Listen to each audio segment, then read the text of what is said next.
ದೇವ್ರು ಯಾವಾಗ್ಲೂ ಏನ್ ಮಾಡ್ತಾನೆ ಗೊತ್ತಾ, ದೇವ್ರು ನಮ್ಗೆಲ್ಲ ಹೇಳ್ಬೇಕಂತಾನೆ ಇಷ್ಟಪಡ್ತಾನೆ. ಯಾವ್ದು ಮರಗು ಮಾರ್ಬೇಕಂತ ಇಷ್ಟಪಡೋದಿಲ್ಲ ದೇವ್ರು. ಪ್ರತಿಯೊಂದು ನಾನು ಹೇಳ್ಬೇಕು, ನನ್ನ ಮಕ್ಳಿಗೆ ತಿಳ್ಕೊಬೇಕು. ನನ್ನ ಮಕ್ಳಿಗೆ ಅಬ್ರಾಮಿಗೆ ಹೇಳ್ತಾನ, ನನ್ನ ಅಬ್ರಾಮಿಗೆ ಏನ್ ಹೇಳ್ದಂಗೆ ಏನ್ ಮಾಡೋದಿಲ್ಲ ಅಂತ ಹೇಳ್ತಾನೆ. ಕುಟುಂಬದಲ್ಲಿ ಏನೇನು ಆಗ್ತದ ಕೂಡ ಇಲ್ಲಿ ಆಗ್ತದೆ ನೋಡು, ಜಾಗೃತ ಪಡೋದೇ ಫಸ್ಟ್ ನಮಗೆ ತಿಳಿಸ್ತಾನ ದೇವ್ರು.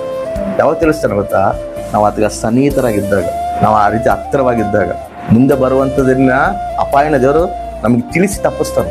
ಮತ್ತೆ ನಾವು ದೇವ್ರಿಗೆ ಸನ್ನಿಹಿತರಾಗಿಲ್ದಂಗ, ಆ ಕಾಂಟ್ಯಾಕ್ಟ್ ನಾವು ಬೆಳೆಸ್ಕೊಂಡಿಲ್ದಂಗ, ಆ ಒಂದು ಸಂಬಂಧ ನಾವು ಬೆಳೆಸ್ಕೊಂಡಿಲ್ದಂಗ ದೇವ್ರ ದರ್ಶನಗಳು ನಾವು ಹೆಂಗ್ ನೋಡ್ತೀವಿ, ದೇವ್ರ ನಮ್ಮ ಮೇಲೆ ಉದ್ದೇಶಗಳು ಏನಾದವ ಹೆಂಗ್ ಗೊತ್ತಾಗುತ್ತೆ, ನಮ್ಮ ಮಕ್ಳ ಮೇಲೆ ಉದ್ದೇಶಗಳು ಇದಾವ ಅಂತ ಹೆಂಗ್ ಗೊತ್ತಾಗುತ್ತೆ. ಏನೋ ಮಕ್ಳು ಕೊಟ್ಟನ, ಮಕ್ಳು ಎದಾರ ಅನ್ನೋದಲ್ಲ, ಎದಕ್ಕಾಗಿ ಕೊಟ್ಟಿ, ಏನ್ ಉದ್ದೇಶ ಐತಿ ನನ್ನ ಮಕ್ಳ ಮೇಲೆ, ಒಂದು ಕ್ಲಾರಿಟಿ ಇರ್ಬೇಕು, ಒಂದು ದರ್ಶನ ಇರ್ಬೇಕು. ಖಚಿತವಾಗಿ ತಿಳಿಸ್ತಾನ ಅದ, 100% ತಿಳಿಸ್ತಾನ. ಎಲ್ಲೇ ಇದ್ರು ಕೂಡ ದೇವ್ರ ತರ ಕನೆಕ್ಟ್ ಆಗ್ತೋ ಅಂತ ಇರ್ಬೇಕು ನಾವು. ಇದ್ದಾಗೆ ಆ ಒಂದು ಉದ್ದೇಶನ ದೇವ್ರು ನಮಗೆ ತಿಳಿಯಪಡಿಸ್ತಾನೆ.